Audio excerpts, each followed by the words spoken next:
At the time, this sounds silly, but everything just felt like a game. For anyone listening, I hope you know when you're like, is there a niche for my product? Yes, there is a niche for your product. But you have to wade through a lot of shit to get there. Everyone is faking it. One of the things I need to get better as a founder is I hire from excitement and I fire like 5 months too late. I wanted the revenue to go up. It's never enough no matter what. Welcome to the podcast. Thanks for having me. Excited to be here. So we met how long ago? Somewhere between 8 and 10 years. I remember being on Teachable, like when I first started doing courses, it was way before Boss Babe 2. It was an Instagram course. So just this whole full circle moment. I love it. I don't remember the year, but I think it was at our office in Williamsburg. It was. We used to have parties for our creators and our team. And yeah, I think that's where we met. Yeah, I love it. So again, I don't want to go too much into Teachable story because people can go and find that everywhere. But let's just give a little TLDR. How long were you building that company? Real quick TLDR about my entire life. I'm an Indian kid, grew up in Oman in the Middle East, moved to America for college because like any Indian kid, I thought I wanted to be a software engineer. Didn't last very long. I interned one summer at Amazon. But in college, I started a business creating Facebook applications. Scale that to the point where I was making money on the internet. And you know the feeling. Once you make money on the internet, it's very hard to do anything else. Fast forward a couple of years, moved to New York, started Teachable when I was 23 years old, ended up selling the company when I just turned 31.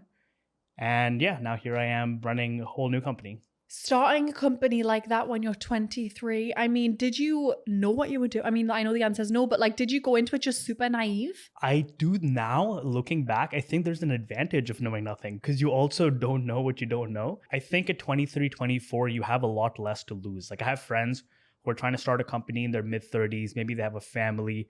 It feels so much higher stakes to like give up a salary to take this big risk. 23, 24, you're not thinking about that. You're just kind of doing. But no, I had no idea. And, I think that actually worked out. I'm sure I've seen this in another interview. You actually had looked at Shopify and you're like, wait, I could just do this for another industry. Is that right? Is that where the idea came from? The first version of the idea came because we had our own courses. We had put it on a platform called Udemy, which people may know. It's a marketplace where you put courses. So the idea came from there where we had these courses on Udemy, but saw that they were taking 50% of every sale. We didn't even get email addresses. We couldn't cross-sell or upsell or do anything. So the first version was meant for Udemy creators. And it was probably year 2 that we looked at Shopify, which is always a really amazing business. And then we changed our pitch. We're like, hey, we're like Shopify. We started with we're Udemy, but on your own website. And then we changed it to we're like Shopify for education. So you already had a good understanding of the course industry? No idea. We knew nothing. We had a couple of courses. The creator economy was not a thing at the time. We were looking at WordPress plugins as our competition. We didn't really know much at all.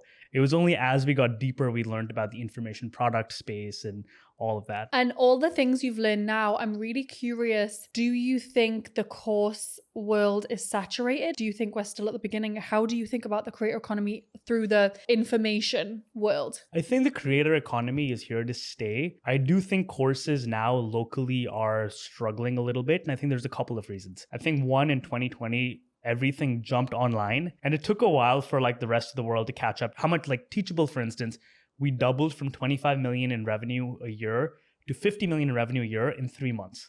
That's a lot of growth to pull forward. The other reason I think courses are having a hard time is think about like the younger creators now. There's so many creators that I feel too old. I'm 35, but there's creators that are 21, 22, 23 years old, even younger.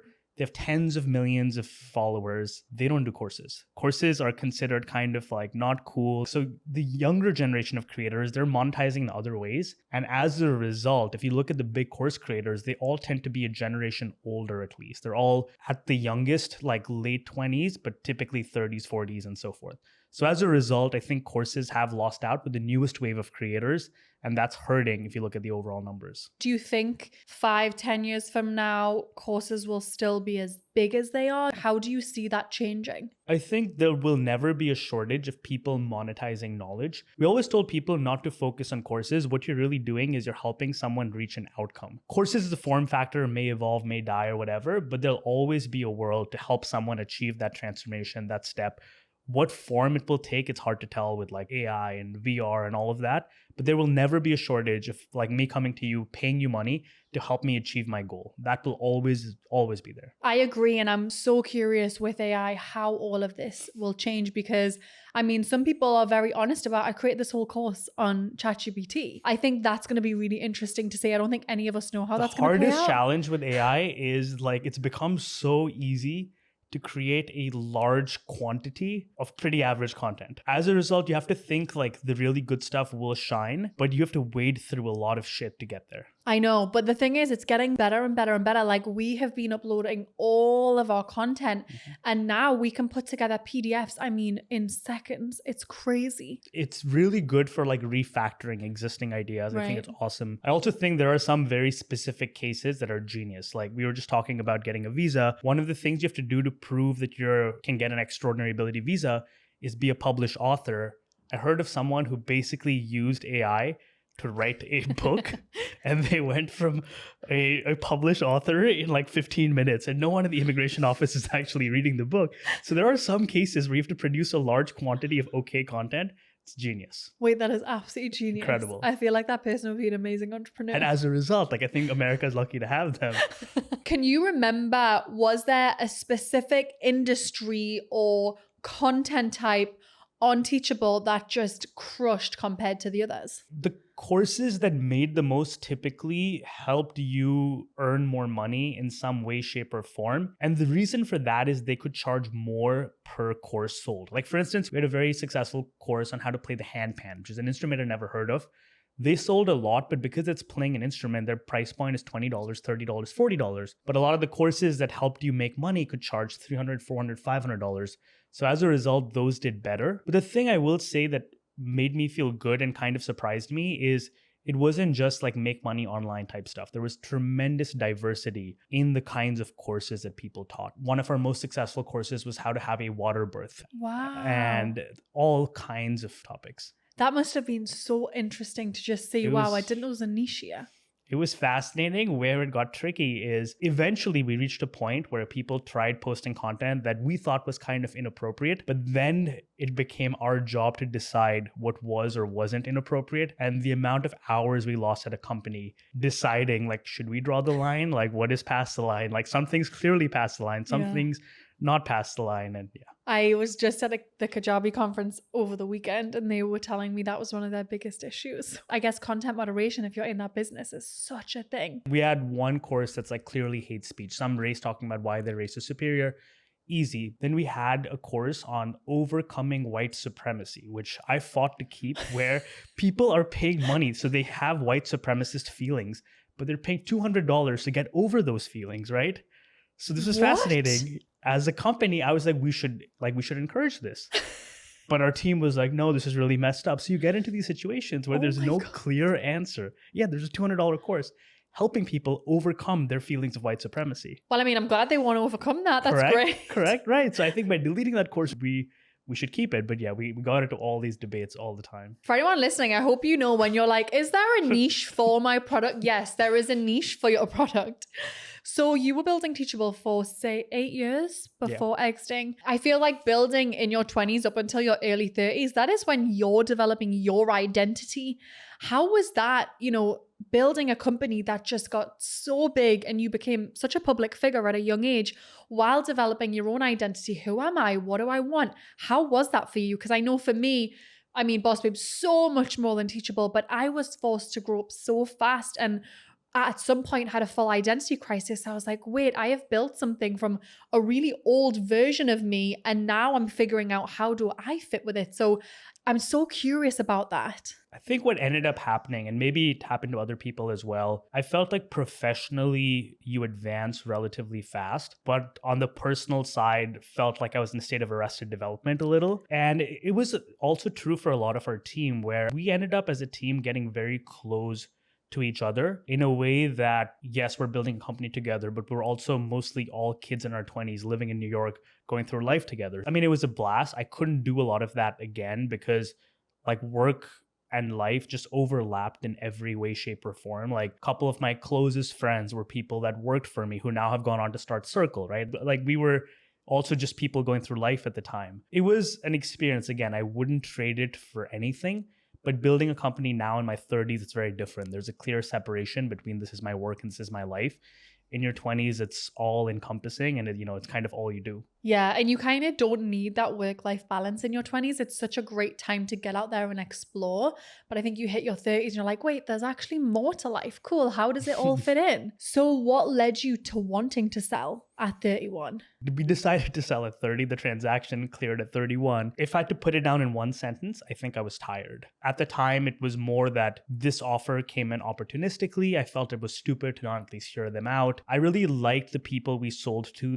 It was a company doing exactly what we do in Brazil, but they're two founders, founder-led, founder-driven, same mission.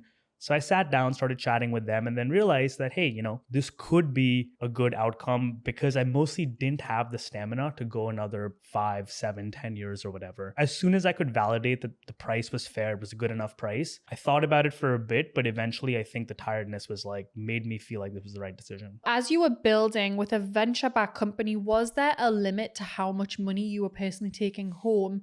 So then when you sold, was that just like, whoa, This is mind-blowing? I mean, regardless, but venture-backed, I'm sure there was a cap, right? 100%. So different founders have different opinions. For me, I started by paying myself nothing. Then it was $70,000, which is not a lot in New York. Eventually, I kept giving myself raises, but at $150K, it was tapped out. Which, to be fair, no dependence. It wasn't like a crazy extravagant life, but there was nothing I wanted to do that I couldn't. So the money was a motivator for sure. But at the same time, from a lifestyle perspective, I didn't feel like I was not doing a lot of the things I wanted to do. So how was that? You turned 31 and all of a sudden, financially, your life completely shifts. This is going to have the world's smallest violin playing for me. I still remember the day I got a lot of money wired to my bank account. At the time, it was COVID in New York. So I was isolated, locked in my 300, 400 square foot apartment. So the actual day I couldn't do anything. Honestly, it did feel like there was a bit of a weight lifted off. And once it settled in, it definitely was something that it just gives you this sense of freedom that I can go ahead and do anything, where it's less about the dollars in the bank account. It's more the freedom.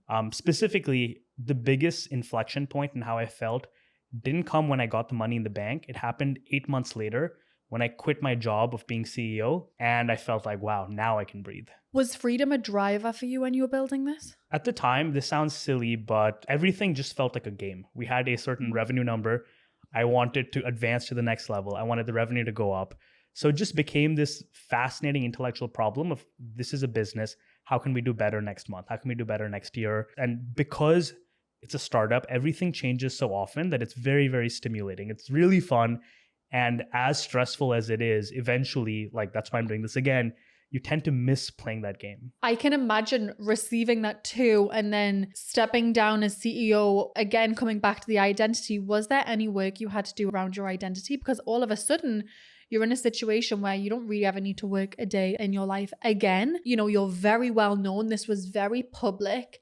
How did it affect you as a human and your identity? I've heard a lot of founders say that they were almost depressed after selling their company. They had a loss of identity. Personally, I felt fantastic. I traveled.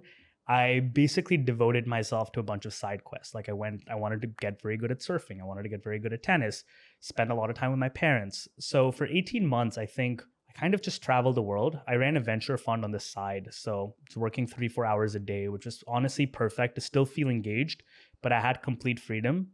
And to be honest, I felt pretty good. In my mind, I was like, I'll go travel for some time. I'll get the travel bug out of my system. The travel bug never left. It was only after 18 months what I realized was, as good as my life was, I was missing the idea of building something. I was missing the idea of doing work that was meaningful to me. And that's why I decided to step back. Yeah, I guess if you say you love the game, you must miss the game. Of course. I feel like, I'm an athlete and business is my sport. And at 32, 33, you're too young to chill and give up on your sport. You have one more sort of big swing in you. So thinking about when you were going to do your next thing, your motivation must have been different. Correct. It's not about the money anymore as much as if you're playing the sport of business, money is how you keep score, but it's less like motivating. As a result, this time I've been far more generous with the amount of equity I've given every single team member. Small things like that are completely different. Like additional money, at this point, it will not change the quality of my life one bit. Yeah, that's really interesting how you're approaching it differently. Do you feel like it's shifted your level of hustle? I think your level of hustle evolves, but for whatever reason, the point to prove hasn't gone away. And maybe it's because this is my second company, not my 15th company, but I feel like the point I have to prove is bigger than ever. And maybe this is untrue. There's this narrative of like, if I don't succeed now, everyone will say it was luck. Like, once you're lucky, twice you're good. So in a lot of ways, the pressure seems more because there's this weight of expectation. I don't know if it's something I've put on myself or it's what I feel like externally, but I don't know. I spent 2 years sitting on panels telling people how to build their company. Kind of embarrassing to not do this well myself. So the weight of expectation, I think, has driven me pretty hard this time as well. I think you just get better at distilling what matters and what doesn't. The first time around, I felt very, I don't know if insecure is the word, but I felt like I have no idea what I'm doing. So if I read a book, I should do that thing. If I talk to this other person, I should do that thing. Now I feel like no one knows what they're doing. So you're better off just relying on your instincts. That's really interesting. So let's talk a bit more about that, of the difference the first time and second time. What are some of the things you're absolutely going to avoid the second time over? Initially, when it came to like managing a team, when it came to like running an organization, I felt like I had no idea what to do. So I would read all these books. I'd read all these business books. I'd talk to all these other people. And I would immediately take their advice without realizing that being authentic to who you are and your style is incredibly important. I can either be very good at being who I am, which is someone who operates in a very hacky way, fast. And things I do are not perfect, but they happen really fast. I can be very honest in how I communicate with my people, and I can do it in a way that's authentically me. And I realize that will work better than pretending to be a hyper-organized person because I read some management guidebook or whatever. So it's realizing just trusting yourself and your instincts matters quite a bit. Let's dig into that part a bit more, doing things really fast and being hacky, because I know all the founders listening to this will relate. And when you have people on your team that are not super entrepreneurial and everything needs to be detailed and organized and they want to go slow. And I mean, I bet your experience is Teachable. When the company grows so big, there's all this red tape and layers and levels. How did you manage and balance that as a founder that just wants to move fast? So at Teachable, I think I did a terrible job by the end. And I think that's why partially I was so burnt out. But what we did is we brought in all these executives. They all had very impressive backgrounds. And again, they are generally smart people, but it was so different from the DNA of how I ran the company that I sort of just let them run things the way they want. And as a result, things grinded. We had to have meetings about meetings. One of the things that drove me crazy is I remember our designer wasn't working on product design for our customers. She was making a deck look prettier for an internal presentation. It's like, what are we doing? And things like that. It also in turn made me realize in retrospect that if it gets to that point, I don't even think I'm the best CEO for the job, but I had so much ego attached. It's my company. I have to be the CEO. Today, if I feel similarly, I'll be the first person to step away. But I think retaining that sense of identity is going to be critical as a company. Do you feel like you're doing it with a different level of confidence this time around? You're like, wait, I know the way I do things serves me, and I feel confident maybe putting that out to team that have these fancy backgrounds but have never really built a company before. Put it this way, I don't necessarily think I am substantially better as much as I realize everyone is faking it. So if we're all faking it, we may as well listen to what I feel more comfortable doing. There's a lot of people who are like second-time founder, you're going to make no mistakes. I just think we're going to make an entirely different set of mistakes this time. If you think about how long it takes to get good at something, 2 repetitions is not enough. You need many more repetitions. I'm in my second repetition, so we'll still make mistakes, probably just different mistakes. Have you made any mistakes with Carrie, which we'll talk about, that you're like, wait, I thought I learned my lesson on this the first time. Why am I doing this again? I think we make different mistakes. One of the things we've been good at this time is keeping the team small. At Teachable, things were really fun and really enjoyable till about 30 people. At Carry, we're still 14 people 2 years in. So I think we've done that very well. Things that have been difficult are I underestimated the difficulty of the industry. There's this whole I don't know, people say this half jokingly, but they're saying we're not doing this because it's easy, but because we thought it would be easy. And that's the reality of a lot of what we're building with Carry, where because we're dealing with people's dollars, there's a lot of regulatory work, compliance work. Like a chief compliance officer was in our first 10 hires. Wow. There's a lot of hard things that I underestimated that had to do with the nature of the business that I only learned on the fly. What's so interesting for me is when I was growing Boss Babe, at a certain point, it was almost like the company was growing and I wasn't at the helm of it. It was just growing. And I actually stepped away as CEO and was going to sell and realized ultimately, TLDR, my face was way too attached to the company to sell it. And so ended up stepping back in, but redoing everything. I cut down my team significantly, our product suite, expenses, like you name it. I trimmed so much down and had the realization that actually I know what kind of company I love to run. It's a lifestyle business. I'm going to own that instead of trying to build this thing that doesn't feel like me. And I call it my second time round because I left and came back. But my second time round, I still find myself repeating some of the mistakes from the first time. And I'm so curious your take on this because I just need to learn it. The idea of hire slow, fire faster. What do you think about this? One of the things I need to get better as a founder is I hire from excitement and I fire like 5 months too late. What's your take on this? I agree with firing faster. I think that's the hardest thing in the world to do. In between, you sort of learn how to do it because you do it and you see how things are better. You realize how it's motivating to everyone else. But then, as in my case, you don't do it for a while, you kind of forget it, right? It's like doing any other hard thing. If you don't do the hard thing for a few years, you forget it. I'll still say the saving grace is it probably also means you're not a sociopath and you're a good person and all of that. Like there are, like I know some founders who love firing people and I find that exceptionally weird. That is That's kind of weird. Deeply troubling as a human, right? I personally think, yes, you must be able to fire fast, but I tend to think, at least in a venture-backed startup where we have enough cash, we don't burn cash easily or whatever, we should hire faster. Like it's okay to hire someone. And again, this is for us, it may be different for you. If I have 7 out of 10 conviction, as long as I do it fast and get rid of them if it doesn't work out. Because the reason I don't think hiring slowly works for me is I don't think I can really tell beyond like a 75% confidence if someone's going to work out until they start doing the job. No matter what I do with the interview process, I'll still get 1 out of 4 or 1 out of 5 hires wrong. So if I can keep it at 1 out of 4 wrong, 1 out of 5 wrong, but do more faster, it will result in a better outcome for me. That makes a lot of sense. And what you said specifically around you can hire fast as long as you're willing to fire fast. I think, yeah, I get to learn that lesson. I'm learning. And people love saying, right? Like you got to hire A players hire A players, B players hire C players. Yeah.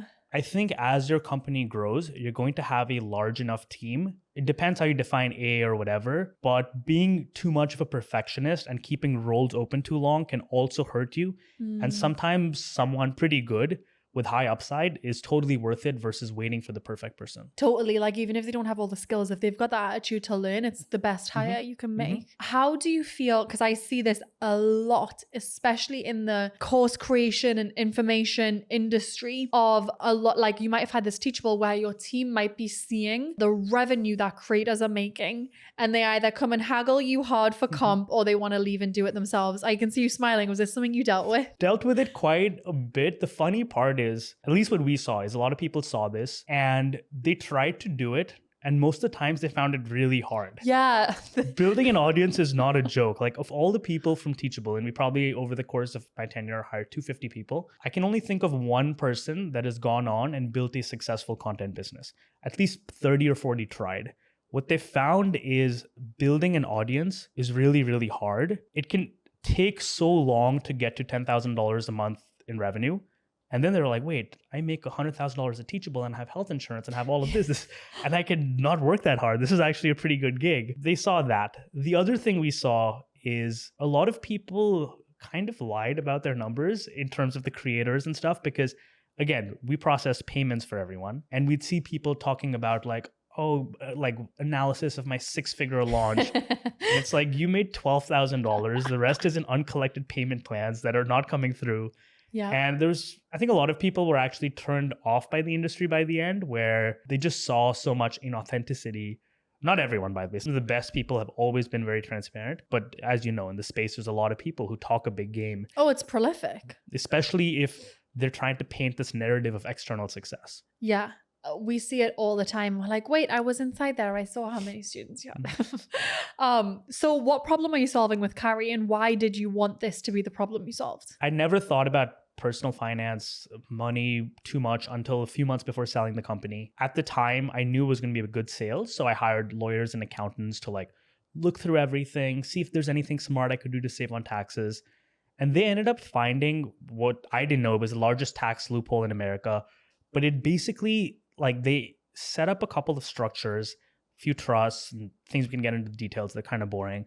But the short version is they managed to save me millions of dollars just because I had that conversation. And that was an eye-opening experience to me. And the more I dug in, I realized the US tax code is written in a way that favors business owners over everyone else. But the average business owner has no idea. Like, they have no idea how to do it, how to like leverage it. So I knew if I started another company, it would be a version of this idea, helping business owners basically grow their net worth by saving money on taxes. I would love to talk to you about that, because I feel the same way as many other business owners. Like, great at making money. I have no idea what I'm doing with my money. And like, I have help, thank goodness, but there's all of these letters and words that it goes so over my head. It's intimidating. Like, the US tax code they're adding 150,000 words a year. Like, It's no one so knows the entire confusing. body of it. What I tell people though, it's a little bit of a mindset thing. That complexity is actually going to help you. Like, every time there's an addition to the tax code, there's more loopholes, more advantages, more opportunities. If I zoom out on like my career, my life, every business I've ever built has been serving business owners in some way, shape, or form. So I also look at this as a continuation of that mission. Like, part one, help people make money online, become business owners. Part two, help them keep more of what they make and grow their net worth. So starting foundationally, what should a business owner know about what they can do with that money? First things first, right? Like, why is being a business owner awesome? Like, before we get into the monetary side, I think the mindset piece of a business owner is really great, because when I talk to someone who's earning a fixed salary, when it comes to personal finance, they're always focused on cutting, like killing expenses, skipping the latte, whatever. As a business owner, you know this, I know this. Revenue is sometimes an easier line item to move. You're not fixed into a certain number. You can always make more. So from a mindset perspective, I think that's the best part of being a business owner. Now, when it comes to the tax code itself, I think there's a few categories of things. One is expenses. There's a lot of things in your life you can write off as a business owner that you cannot as an individual employee. Like, again, we're in a studio here. If you were creating content for a job at a company, you wouldn't be able to write off a studio you build in your house. But if you do that for a business, you can write off the percentage square footage from your rent or mortgage. Same with the home office. And there's all these expenses you can only write off as a business owner. And then when it comes to, so we writing off expenses, then let's say end of the year, you're looking at tax planning, thinking about, do I put money in 401ks? Do I put some money into index funds? Do I put it in high interest savings account? How do you think about that? This is going to come out before end of year. And I know that's when a lot of people are just scrambling. Yep. The other important thing to look at, and I don't know if you've done this, are you an S Corp or how are you incorporated as a business? So I'm a C Corp, but I am also an LLC. So I get paid through an LLC as talent of the business. Got it. Yeah. So that's the other thing most business owners should have someone look at, and you have, is initially when you start out, you're either a sole prop or an LLC where everything flows down to you. Eventually, once you make enough money, you either want to be an S Corp, which lets you save on self-employment taxes and pay yourself a salary, or you can be a C Corp, which gives you the benefit that I use called QSBS, which is when you sell your company, you can pay no taxes on tens of millions of dollars. So I'm glad you've had someone look at that, but incorporation is the other big thing. Then when it comes to 401ks and stuff, as a business owner, you can basically rig the game so you have the best benefits out there. 401k is one of the best ones. If you're self-employed, you get access to a solo 401k, which is the most powerful retirement account for anyone in America, since it lets you deduct almost $70,000 every year from your taxes. But because it's your own private 401k, you can invest it in anything you want. Like, not just stocks. You can also do real estate, crypto, startups, anything you want, and you control every single aspect of it. Well, I know I always max out my 401k, but I don't think I know where it goes. So maybe Yeah. I should look at So that. that the solo 401k, you can invest it exactly how you want. The other advantage is if you're married, you can add your spouse to the business, and Yeah. collectively you now get 140,000 tax deduction. So Mm. super massive. If that's not enough, you can set up something called a defined benefit plan, which will help you collectively get $200,000 to $300,000 in a tax deduction. So all of that like really compounds to it. Another fun one I always tell people is business credit cards. Business credit cards you can use credit card points from your business for yourself. And once you learn how to do that, you're like traveling in style for free wherever you go. It's the best. What I also learned with the business credit card is you can buy gift cards on it. So I know it's not always the best use of your points, but sometimes they run deals, and I'm like, oh, I'll get some Bloomingdale's gift card. Like, I'm biased. I think you got to do it on travel. I feel like if you I know what you're doing with know. travel, it's the best. Like all the cash back is not worth it. Once you learn the travel game, it's also kind of stupid. My friends are like, dude, you made enough money. Why this is are you also doing, true. why are you doing credit card points? One, it's how I was raised. I still struggle. I can't buy $10,000 flight. I'll just struggle with it. But if I can rig the game and make it seem free and use some credit card points, it's totally fine. Also, from a psychology thing, my parents will never let me buy them a flight. Still? They just won't. Like they'll let me pay Wow. for the vacation, but if like their flight, no. Wow. But credit card points. If I use my points, they don't care. That's fine. Wait, so how do you learn the game of credit card points? Because I'm terrible at this. I'll give you the 30-second tutorial, Okay. and then we can go into it further. Okay. So you get a bunch of credit card points. What card do you use? I have two. So I have Chase Inc. Mhm. with one of my companies, and I have the Amex Platinum with my Cool. other. Perfect. I have the exact one, JP Morgan and Amex. Okay. So you log into Amex, you see I have 250,000 points. The mistake most people make is they go to Amex Travel, they look at flights, and they book over there. But you lose most of the value by doing that. Instead, what you do is I fly to Dubai a lot. I'll create an account with Emirates. I'll search for the flight on Emirates, and then I'll transfer my points in. And simply by doing that, I'll probably save 80 to 90%. Like, Wow. that's the difference. Yeah, like that's how you fly Emirates first class for 150,000 points versus like 700,000 points. So, and we'll keep going on this, but I have to ask, how are you still so humble and not flying on your private jets everywhere and doing credit card points after I this? think it's how I was raised is what it comes down to. And don't get me wrong, like I'll fly in a lie flat seat every time, and I don't feel like I'm limiting what I spend on at all. But at the same time, I think how you're raised is such an important part of it that it's hard to kind of break away. My narrative to myself is to be more comfortable spending more. I bought a car 3 weeks after I sold the company, and I bought a secondhand car. No, you didn't. Because it was used for 6 months. It was $10,000 cheaper. It felt stupid not to. So Wow. yeah, I'm trying to change that, but I do think it's better than the opposite. Like I have friends who are looking at buying a yacht, and it's just like a lot of those things. I mean, and you know the Fight Club quote: "The things you own end up owning you." And I think being able to live the life you want is like money is freedom, and it's not the possession of random things. But that, I mean, so we need to talk about the way you were raised, because that is not a common mindset. I feel like we live in such a materialistic world where I'm reading Andrew Wilkinson's book right now, Never Enough. It's absolutely amazing. And he was talking about nothing he ever made was ever enough. And all these business owners he met that had exited for so much money, you know, they were like, if I could just double it, if I could get, like, there was never enough. So what was it that has allowed you to feel like there's enough and you are not driven by the egoic materialistic things? So this is a theory, it's not fact, but I think a lot of this comes down to how you were raised and like how your family talked about money and how they in turn. So for a lot of people, they struggle with this. And at first I was like, dude, just get your shit together. But then I realized, no, it's actually how they were raised. And for a lot of people, there's this inherent sense of scarcity of like, it's never enough no matter what. For me, for whatever reason, we were raised, you know, middle class, maybe upper middle class by the time I reached college. And it was, I think, a point where we always felt like we had enough, and there never was that sort of sense of scarcity.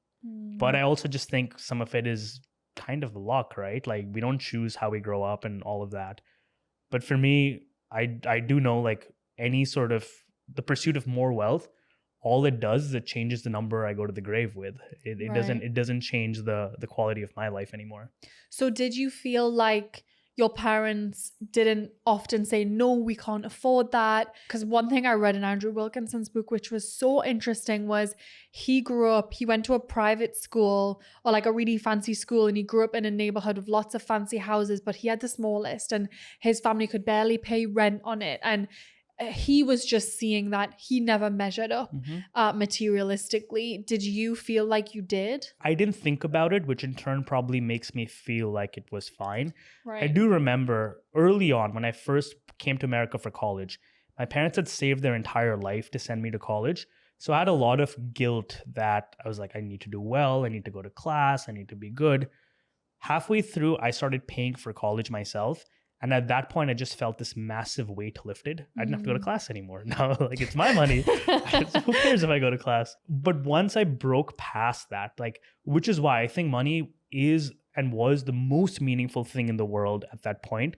But it's just that there was a threshold beyond which it didn't change anything. Like, there's not that much difference in, like, flying private. I don't care for, right? Yes, I do want to lie flat on a bed when I'm flying to Europe, but it just, the pursuit of random things, you just run out of things that kind of move the dial from a happiness perspective. I love that. Okay, I had to ask that. But pivoting back to Carry, if a business owner is listening and they're like, okay, tell me a little bit more about Carry, how could that help me in understanding what to do with my money and how to get organized? So what we've done is we looked at all these accounts, like the one-person 401k, IRAs, soon we'll have HSAs. These are all special types of accounts the government gives you with tax benefits.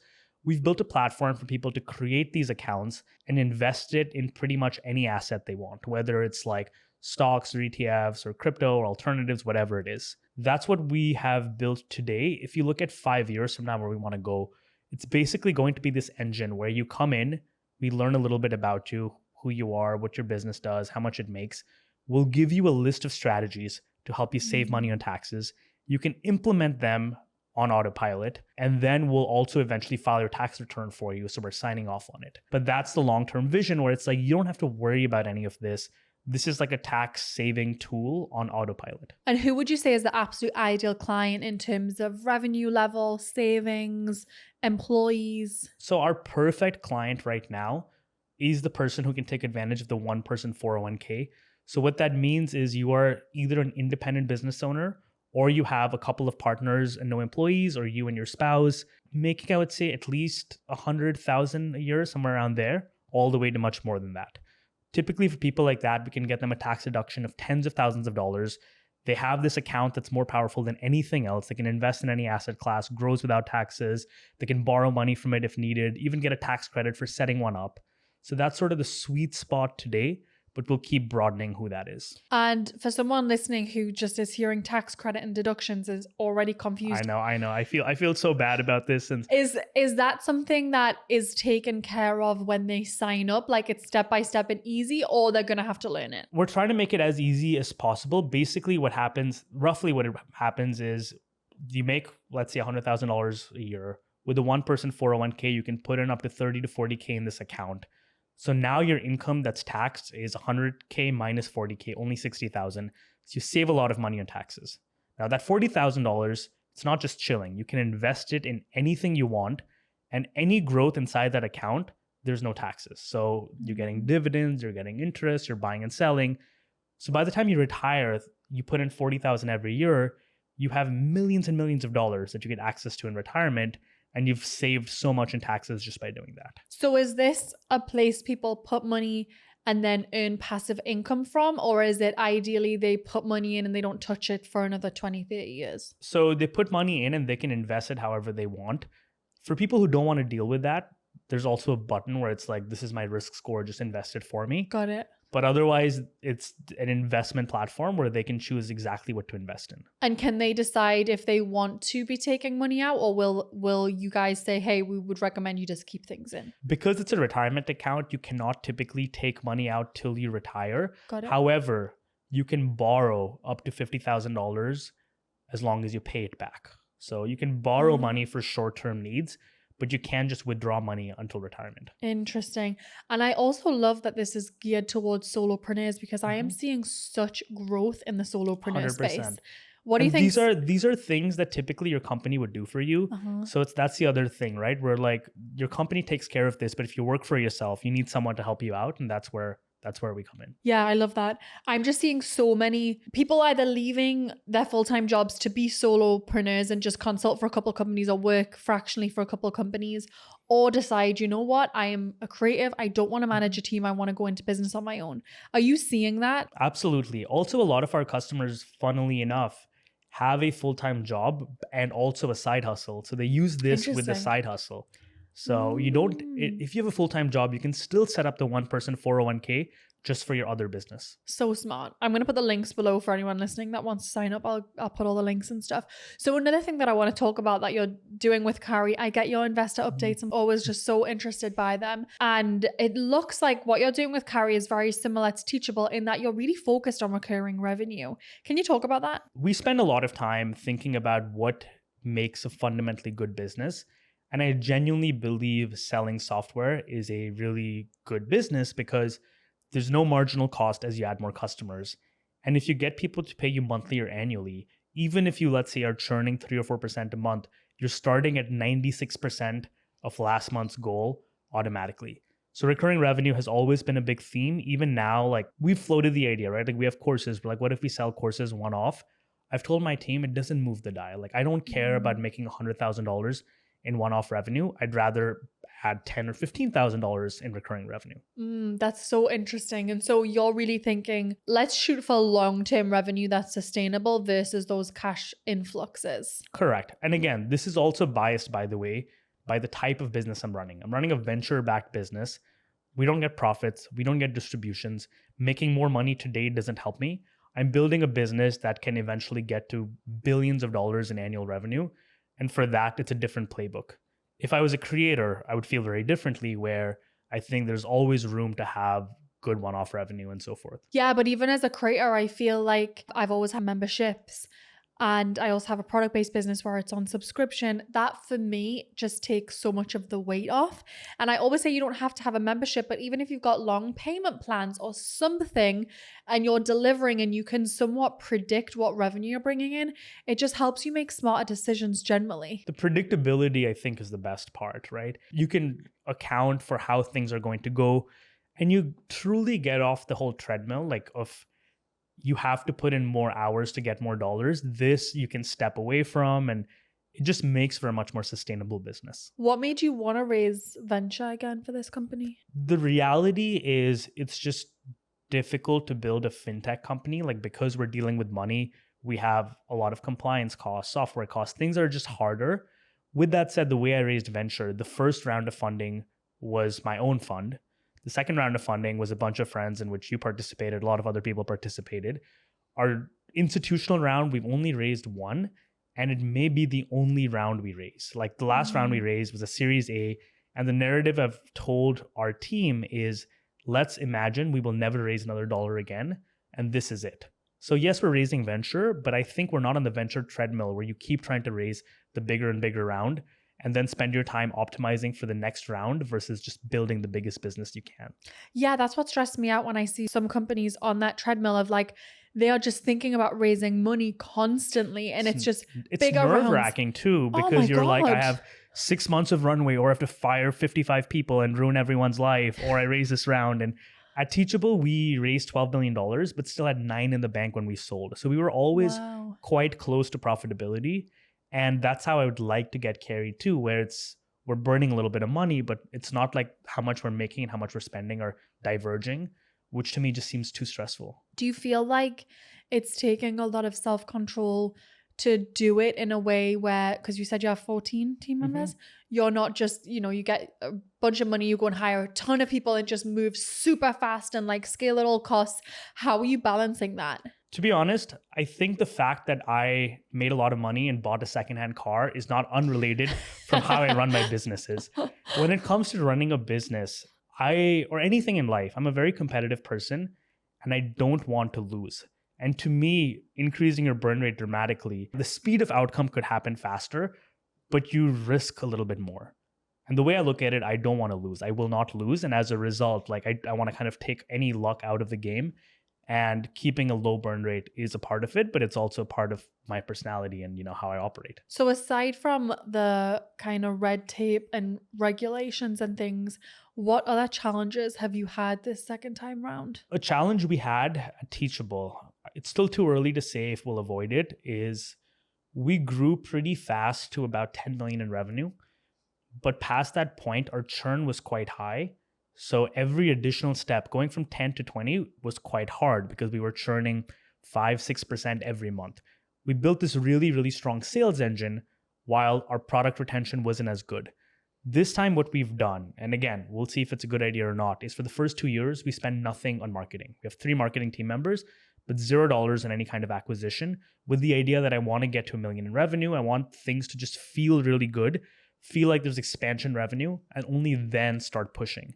So it's only really now, like literally this quarter is the first time we'll start making a real marketing push beyond just content, because it took 2 years to feel good about everything. To be determined how it gets at 10 million and so forth. But my hope is once we get to those revenue numbers, the core product just feels so good. A lot of the growth comes from within. Yeah, so it's not that leaky bucket of just It was filling, a leaky bucket for quite a while at Teachable, because what we did is we got very good at like selling people on the idea of starting a course. But as you know, a lot of times they never actually took the next step. Yeah, that makes total sense. So you said right now you've been bringing in users through content. So what does your marketing plan look like so far? Because one thing you've done really well in both companies I admire is just not attaching your face to it really. Mm-hmm. Like it exists without you. So I would love to hear the content plan on that. So what I've done this time is also because I'm interested in this is I've now become, well, I'm not a CPA, but I've become quite good at learning the tax code inside out and speaking about it. Like Twitter is probably our biggest channel. Because this is a venture-backed company, Carrie is always going to be the brand. I mean, that's the name I'm going to be representing versus like me being the primary brand. But I think that's been a big part of it. Secondly, we're investing a lot in education because these are, let's face it, complicated, dry, boring topics. Yes. How can we kind of make it interesting while also not going to full like TikTok influencer where you're just giving wrong advice? Yeah. It's a delicate line to straddle because you talk to a CPA, they're super boring. They're going to say it depends to everything. TikTok influencers are going to go too far in the other direction. We're trying to be right in the middle. How can we keep it somewhat entertaining while also adding a lot of value? When it comes to numbers and metrics that you're really focused on within marketing, is there a number that you prioritize? Is it a certain amount of followers or email list, or what do you think about like that? Especially if we're working with a creator or something, most of the traditional metrics I find to not be super useful, like followers and stuff. It can be weakly correlated. Typically, the only way we found to evaluate if someone's audience is effective is testing a campaign out with them and seeing how much credibility they have in their specific vertical. When it comes to the metrics we look at on our end, I mean, honestly, there's only 2 real metrics. It's number of customers and then how many assets or are the customers actually investing dollars on the platform. So as an example, if someone invests dollars on Carrie, their retention is almost perfect. We've like churned like maybe 10 people total. If someone doesn't invest dollars, we lose close to half of them 1 year later. Right. So there's a big difference between 97% retention 1 year later or 50% retention 1 year later. So then it becomes, how do we find customers qualified enough who want to actually set up the accounts, invest with us and all of that. I love that. So for someone listening, if they feel like they would be the perfect person, what are their first steps that they're going to do when they sign up? Yeah, so it's all self-serve. It's carry.com, which is a domain that costs quite a bit of money. I can imagine. But it's super worth it because when you're building a financial institution, trust is really important. And you're not going to get scammed with a site with a good domain. Like it's such an easy trust builder that it was super worth it. But yeah, typically people go to carry.com. They can then, if they are a solo business, I would say they can set up a solo 401k, which is fully self-serve. It can guide them as to what to do to save money on taxes. And it's probably the best place to get started. We also have an education library. We have about 20 premium courses that we internally think of as like, what if we can build the masterclass for money, the masterclass for personal finance and taxes? So if they get stuck at any point, there's that.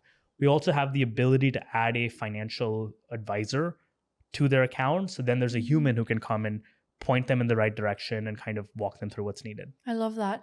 And you changed the name, right? What was the story on The that? original name was Ocho, OCHO.com, which I love, but we got a lawsuit. Oh. And the funny part is this actually, at Teachable too, we used to be called Fedora and we got a lawsuit. So Wait, I didn't know that. yeah. We were called Fedora, which is not a good name. So we had a lawsuit then, changed our name. This time too, we had a lawsuit, changed our name. So the rest of the team was stressing and wanted to fight the lawsuit. I was like, look, at the time we had less than $500,000 in recurring revenue. Like it doesn't, like, yes, we're emotionally attached to the name, but I bet we'll find something better. And both times around, I think we found a better name. So that's such an interesting mindset too, to have as a founder where, you know, something like that will come in and you just know it's not the end of the world. I've dealt with this before. This is just the cost of doing business, and you move on. But for your team, it's like, oh my God, is there anything else, any other mindsets or approaches to business you have like that you just are noticing really serve you? I think the brute force, like a lot of people say, how do you get okay with the ups and downs of being a founder? And one, you never fully get okay. Like I'm still on an emotional journey all the time. But after 10 years of doing this, like the highs are less high, the lows are less low. You kind of normalize a lot. So many, many times when something bad happens, my internal narrative is like, you've seen this a million times before. It's not going to last. But equally, I'm also a bit of a Debbie Downer when things are going amazing because I'm like, that's not going to last either. So just the repetition of having done this a lot, it definitely helps out psychologically, emotionally, all of that. And how are you approaching having a personal life separate to work in this time around? Like, do you have specific boundaries in place? This tends to happen a lot, but as a founder, very often your early team resembles you in terms of demographics, age, all of that. So I think our team is a little bit older. So as a result, I think there's more of a separation. Like I think at Teachable, we probably had a very strong happy hour culture. Everyone went out together after work all the time. This company, everyone wants to, but we keep rescheduling because people are busy, things come up. I mean, so everyone really likes each other, but it's a very different sort of relationship. When it comes to personal life, whatever, I always think at a startup, I've always worked hard, but we've never been the like, working 14 hours a day or whatever. I mean, I get into the office, like aim to get in a little bit before 10. I leave at 6:37, it's kind of a normal sort of life. I have time to like work out or play a sport before work, socialize after work. So it's quite a normal life. The hard part is your brain. Your brain is always thinking of work and ticking and all of that. But I mean, at the end of the day, that's also why we do this. Yeah, it's so addictive. Mm-hmm. Do you have any boundaries around like being on your phone or when you do and don't do emails and things like that? I've given up on email. Tell me about this. Ironically enough, the only email inbox I monitor these days is the support channel for Carrie. But my actual email, I now have like 5 or so. I have my Teachable. I've just like given up. Like if I happen to see something, it's good. But I'm most responsive on text, WhatsApp, even like, I think you reached out an Instagram DM, right? Yeah. So I think all the DM channels I still check. Email has just become a complete unmitigated disaster. So, okay, I've tried this. I've tried breaking up with email so many times, Tessa will tell you.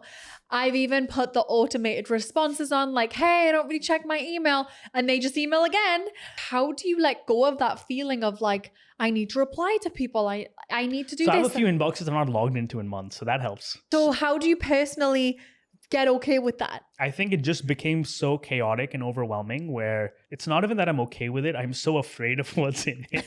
I don't open it because of fear. Now there's so much anxiety built up of like, what's 6 months of emails that have not been looked at. So I just don't look at it from like in a place of avoidance versus a place of strength. Do you have an autoresponder on to tell people you don't look at it? No, like I just figure if it's important enough, I'll hear about it elsewhere.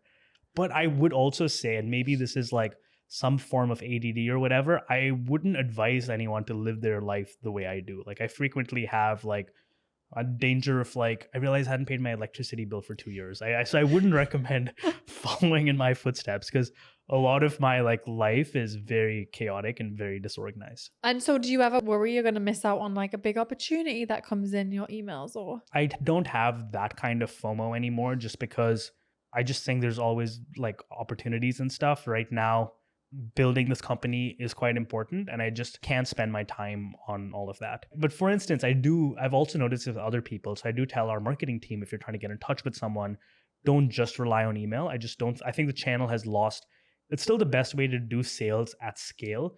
But if you're trying to reach a busy person, you have maybe a 50% shot with email. And did you get that mindset of not having FOMO when you exit Teachable? Like, when did that come into play for you? Somewhat recently, because even after exiting Teachable, I spent a couple of years as an investor. And as an investor, you're super worried about FOMO. You're always worried you'll miss out on a deal, you'll miss out on something.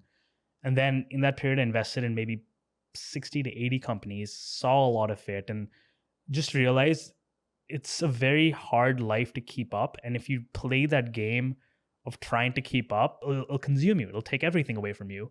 So right now I'm just like focused on building the business. Everything else is secondary from a opportunities perspective and the sense of if it's big enough, it'll find me. And more questions. I'm just grilling you because this is so helpful for me. Do you use like a project management software at Carry? I don't.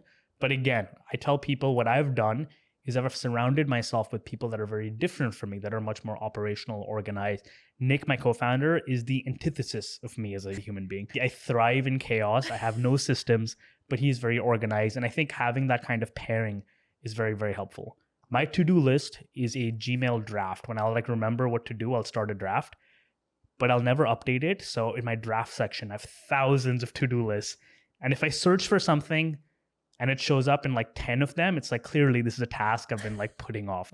Paying my property taxes is probably there in all of them because I remember I have to do that, and then I don't do it, and I'll pay 6 months later or whatever. So what if team are assigning you to do something? How would that get to you? We are a largely in-person culture.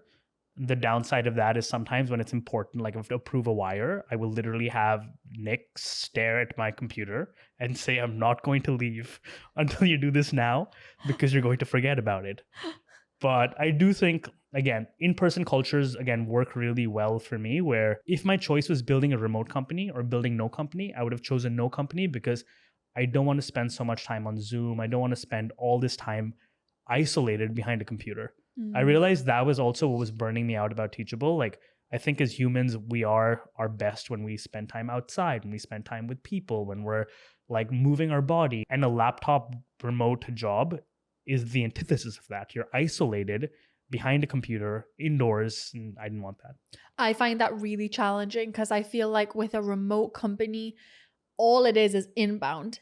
24/7, I need this, I need this, I need this. And I'm like, I just avoid. I close my laptop, turn my phone off. My team hate me. I'm just I'm avoiding and pretending I don't see it because it's too much. And of course, a job, it's inherently transactional. You get paid to do a task.